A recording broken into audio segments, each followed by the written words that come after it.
So I'd honestly probably guess at this point that a lot of people have heard something about the entire FOMO thing being pretty much deleted out of Forza Horizon 6, or, compared to what we saw in Forza Horizon 4 and 5 anyway, pretty much nobody is a fan of it. But when I saw this article pop up, it kind of gave you like a small glimpse of that and some other details I did want to go over. Because to be honest though, I have to say the entire FOMO thing really is annoying, man. Like I really think a lot of games really should try to get rid of this. And let's be honest here, basically any live service game nowadays has this problem. To where if you don't play, you basically have a fear of missing out. If the game has a battle pass, or we all do love those, right? If the game has a battle pass or something, or there's things you can get in there that won't be available later on, you have to play at that moment, then yeah, you pretty much have to do it, or guess what? You have a fear of missing out on those items. One of the issues I see with this is simply down to the live service model making you kind of stay on that game, or almost requiring you to play that game a good amount if you don't want to miss out on those things. And to be real, in Forza Horizon 5, I could understand why people weren't the biggest fan of this, because what if you have like a trip or something you want to take for a week, or what if you want to just go on a vacation, or maybe you're working, maybe you're with family or something, maybe you're doing anything else and you just can't simply play the game that week. Well, guess what? On Forza, you will end up missing a car or something because it was available that week, or a few cars in that aspect that you won't be able to get. I mean, heck, if you miss it, you also could miss the main series rewards in Forza Horizon 5 if you missed it, because you won't be able to get enough points to gain that. So I definitely understand the frustration with that, and seeing how they pretty much did end up changing this, guys, gets me super excited.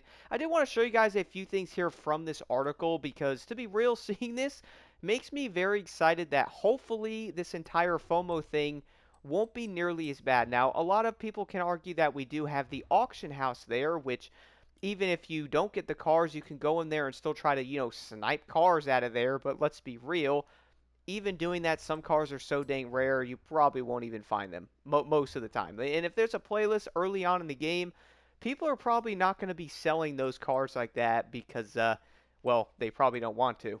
And the entire design of how these games kind of just make you want to stay on them is just kind of weird. You know what I'm saying? Like, people have lives, they have other things. Most people can't even play the games that much.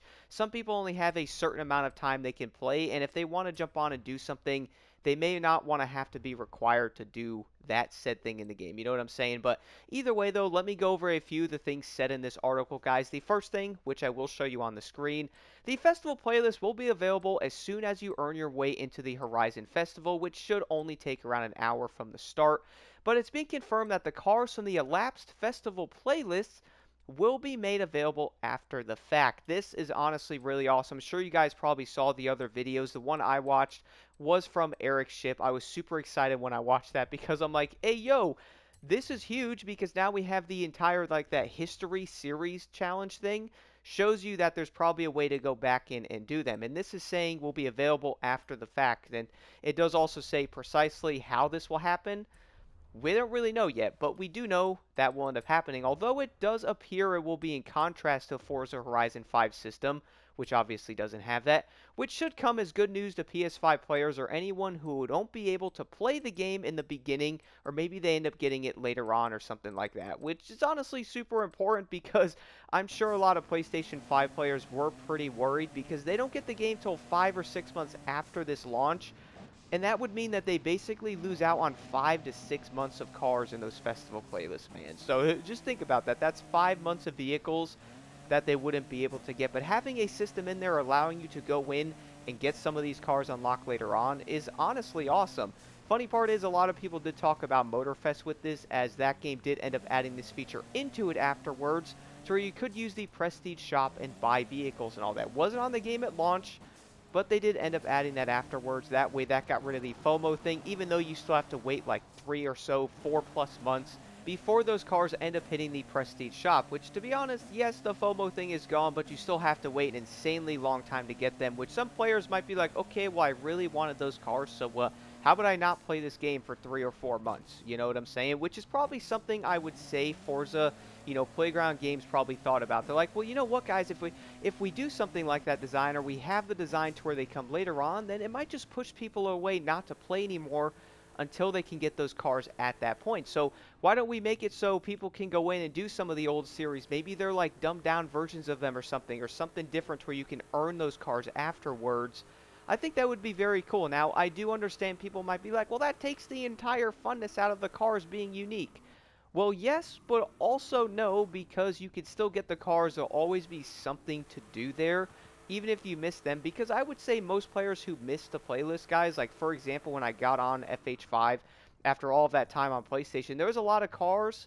I had to go sit in the auction house for hours to get some of them, and I feel like a lot of players might not want to do that. So just give me the option to go back in, because I can tell y'all right now, if the game gave me the option on FH5 to go in and do every single old series playlist, bro, I would have did them all. Legit, I would have did every single one to get those cars unlocked. So I would say that's literally the best way to do it. Put it in there, let players go in. But again, we don't actually know. Now, the other part of this, though, is however, it was mentioned that festival playlist cars might be cycled into the aftermarket car system.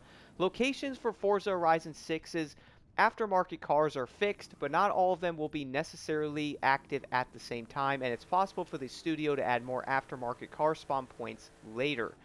The cars that are dropped into the system and sprinkled around the map to discover and purchase at any given time or moment will be different for each player. It was also reiterated that unique Forza Edition cars will be very rare. So I'm wondering if maybe the cars come up at different moments, guys, and do not worry, because when the game does launch and we know more about this stuff, I will be posting videos on the car spawn points when they come. Maybe there's a pattern to it. Do not worry.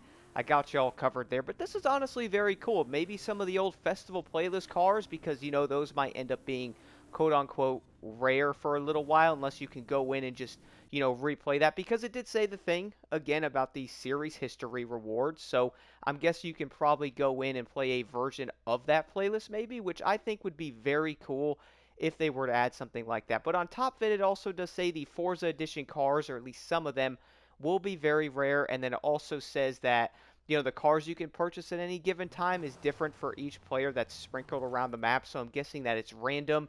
Maybe there's a system to it. Who knows? But again, we will have to do more testing on that. But I gotta say though, this sounds very interesting to me, and I'm really happy that they're doing this. Like, I really am. I completely understand the annoyance with FOMO and how dumb that stuff is. I mean, I got kind of annoyed with it in Test Drive, as we have the dumb battle pass in that game, and then they try to charge you $4 or $5 for a single freaking car if you're not on the game to get it, bro. Like, excuse me? Yeah, how about no? The other part of this, guys, I also wanted to mention in this article I found pretty dope.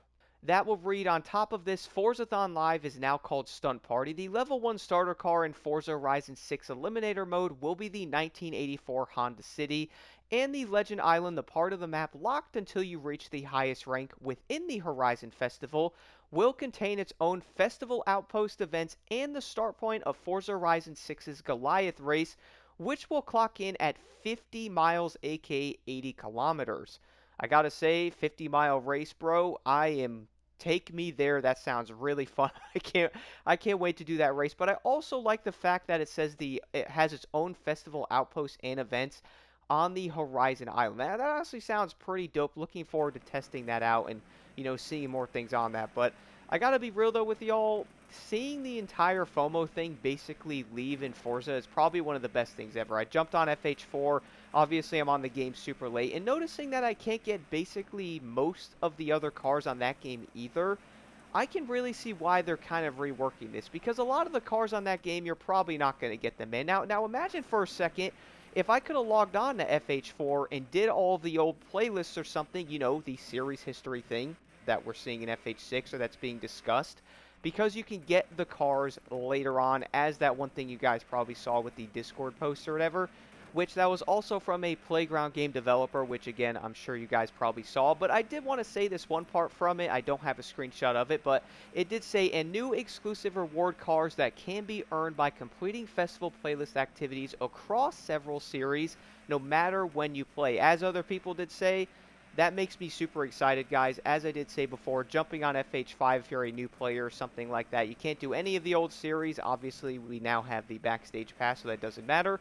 But beforehand, though, you did not have access to that, so getting a lot of those vehicles, like me, for example, getting into that game later, was a lot more difficult. And I noticed that on FH4, there's a lot of dope cars on there. I'm like, man, how in the world can I get these? But now if there is a legit way to go back in and play those festival events, or, go in there and go after some of the cars you missed, especially for a PS5 player when they get on in 5 months, that is honestly one of the best moves ever. I think that is great. I can't wait to see how it plays out. And I will make videos on that stuff once we know more. We have to wait a few weeks for a few of these to end, obviously, to see how they will end up working in that aspect. But man, dude, the hype is honestly building, bro. I am super excited for this. Do let me know what y'all think about this in the comments below, including that 50-mile Goliath race that was also mentioned in this. What do y'all think about that as well? All I do know is I love longer races, and this one is probably going to be super fun to do. But also, one of the most requested things ever to hopefully change in Forza, which is obviously the FOMO design of the playlist, which people have been talking about now for like 6+ years, will hopefully come to an end, which honestly makes me super happy, especially for newer players or a lot of players that might end up coming later on, or again, maybe just people who are busy, bro, that can't just simply jump on all the time and do that right at that said moment.